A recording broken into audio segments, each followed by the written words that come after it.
Masih bersama Alma Ratu Intan ya. Ini statusnya masih istrinya Sesar tapi dalam proses perceraian. Gak cerai-cerai kenapa? Karena Sesar disuruh ngurusin itu ya secara resmi gitu bulat.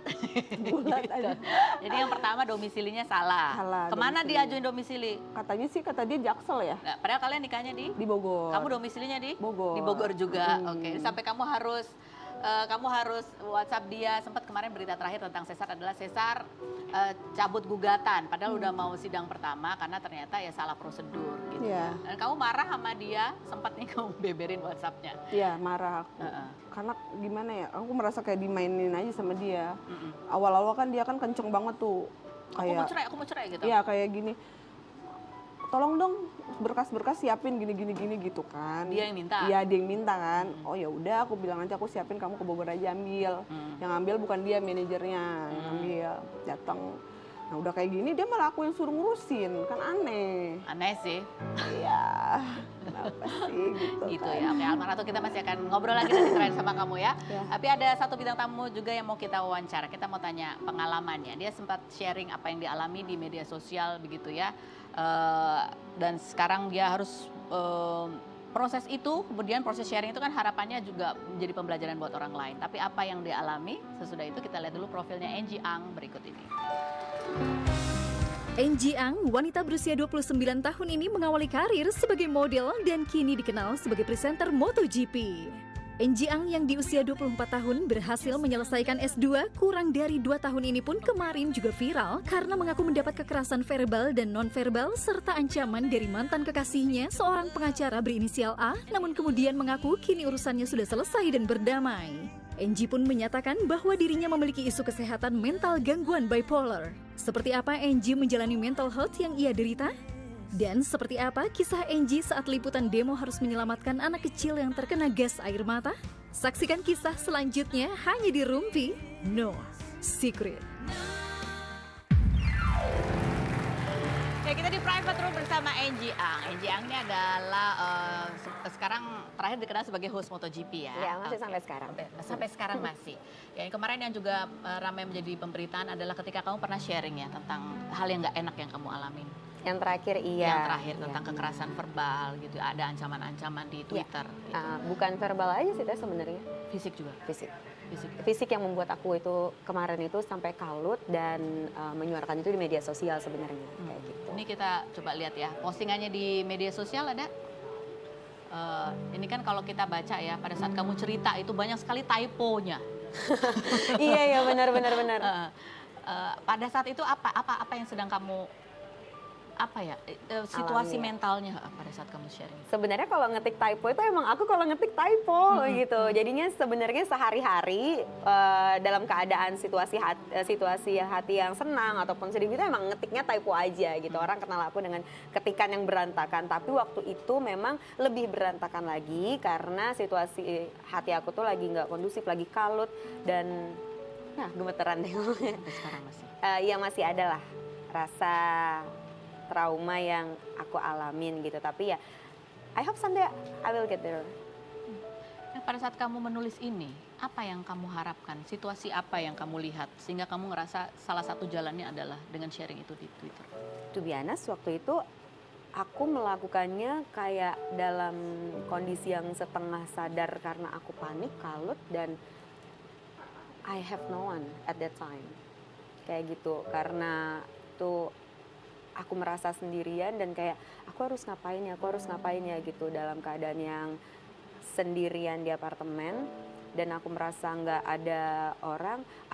Apakah itu adalah keputusan yang tepat untuk melemparkan isu ini di media sosial? Sekarang aku mengaku menyesal. Kamu menyesal? Kenapa? Karena satu, seharusnya masalah pribadi itu tidak untuk dituangkan di media sosial, tapi aku melakukannya. Itu adalah bentuk penyesalan aku untuk sampai saat ini. Karena itu akan memiliki efek untuk karir aku, terus habis itu ke keluarga aku dan lain-lain. Tapi saat itu aku mikir aku nggak bisa ngehandle ini sendirian gitu. Kamu harus share ke seseorang. Aku membutuhkan bantuan bagaimana menanggapi situasi yang saat itu aku hadapi lebih tepatnya. Tapi yang aku saat itu tidak terpikirkan adalah, Ji, lo harusnya nggak boleh ngelakuin kayak gini karena ini adalah konsumsi publik kayak gitu. Dan benar akhirnya menjadi konsumsi publik yang akhirnya membuat aku harus menanggung konsekuensinya sekarang saat ditanya dinilainya sama orang saat itu menjadi pemberitaan dan aku nggak bisa ngehandle media-media untuk memberitakan itu kan konsekuensi aku teh. Oke. Gitu. Pada saat kamu nggak tahu nih kamu harus cerita kemana, how to handle keluarga juga kamu nggak bisa cerita ke keluarga. Di saat itu aku takut ngomong sama keluarga. Di saat itu. Di saat itu, tapi habis itu aku cerita sama keluarga aku dan aku mendapatkan support. Keluarga itu menyarankan aku untuk bukan menempuh sih, maksudnya kayak oke, tenang step-stepnya gitu, gitu ya. tenang, yang penting tenang dulu dan jangan berbuat hal yang serupa lagi kayak Oke. gitu. Apa yang akhirnya membuat kamu mendorong kamu berani cerita ke keluarga? Apakah karena keluarga akhirnya baca ini dan bertanya langsung ke kamu? Kayaknya kalau keluarga baca sih enggak ya, karena mungkin keluarga nggak main Twitter. Tapi waktu itu saat aku udah agak lebih tenang, aku sadar kalau ini udah jadi pemberitaan publik, konsumsi publik, pasti cepat atau lambat keluarga akan tahu. Jadi keluarga aku harus tahu dari mulutku sendiri dulu apa yang terjadi dan bagaimana kondisiku saat itu. Gitu. Pada saat kamu merasa kayaknya nggak bisa, kamu takut, kamu yang kamu khawatirin apa? Dan setelah kamu cerita ternyata bagaimana reaksi keluarga kamu gitu? Sama nggak dengan yang kamu takutkan? Enggak, ternyata harusnya aku lari ke keluarga lebih dulu sih. Apa yang kamu takutkan? Yang aku takutin saat apa? Saat waktu itu kamu takut cerita ke keluarga, kamu khawatir keluarga akan bereaksi apa? Aku takut aku disalahkan atas keputusanku. Dan sekarang keluarga ternyata nggak menyalahkan, malah sebaliknya, malah jadi support system aku, the best one. Tapi aku malah ada perasaan nyalahin diri sendiri karena aku menuangkannya di media sosial. Meskipun sekarang, meskipun aku misalnya, sorry ya, agak shaking aku ngomongnya. Okay. Sorry banget, sorry Nggak banget. gampang buat kamu pasti. Iya, agak, ya, you know how I feel, right? Bukan sesuatu yang mudah saat kita even though kita adalah orang biasa dan kita menuangkan sesuatu di media sosial menjadi konsumsi publik, itu nggak gampang handle-nya. Apalagi saat kita bekerja di dunia entertain gitu, meskipun nama belum sebesar Teteh gitu misalnya, tapi once you put it on social media, ya konsekuensinya lebih besar Teh. Apa yang kamu sudah rasakan ketika udah Saling kamu penyesalan. Iya. Takut. Kamu melihat orang-orang memandang kamu berbeda. Kan ini kan kemarin itu ada kaitannya sama mental health, right?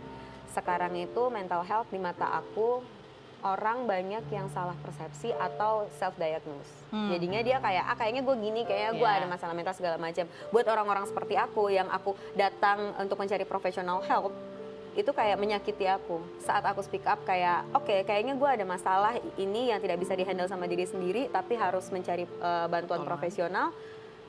Aku takut aku akan dianggap main-main atau bercanda dengan kondisi kejiwaan yang seperti itu. Tapi kan masalah profesional help itu menurutku adalah first thing first ya. Kalau seandainya kita lagi terguncang, masalah kejiwaan kan menurutku ya Teh ya, bukan masalah kamu memiliki penyakit kejiwaan ini, tapi saat kita panik gitu ya kan, saat kita don't know what to do next, itu juga ada baiknya kita mencari orang-orang terdekat atau profesional help. Jadi kamu khawatir orang akan melihat kamu drama dong? Iya. Kamu hanya mencari perhatian, cari sensasi. Padahal itu adalah sesuatu yang sungguh-sungguh terjadi. Aku takutnya orang menganggap aku nggak serius sama itu dan menjadikan masalah kejiwaan itu adalah sebuah alasan. Kayak gitu. Aku Sebuah alasan untuk ya mencari perhatian, ya kan aku minta bantuan hukumnya segala macam, kan aku nggak tahu harus ngapain. Waktu itu aku takut dibilang drama, padahal lo nggak tahu posisinya gue lagi kalut banget saat itu. Masa orang mempermasalahkan aku typo daripada masalah kasus aku yang bener aja lo, kayak gitu kan. Contohnya. Iya, salah satu contohnya. Tapi kemudian beberapa hari kemudian kamu ada postingannya bahwa seolah-olah ada perdamaian di situ. Bahasanya seolah-olah ya. Seolah-olah. Buat saya dan buat banyak perempuan melihatnya itu ini enggak. Ya, itu lebih baik kalau kita memaafkan untuk diri kita, tetapi tidak dalam 4 hari. Oke, thank you for saying that.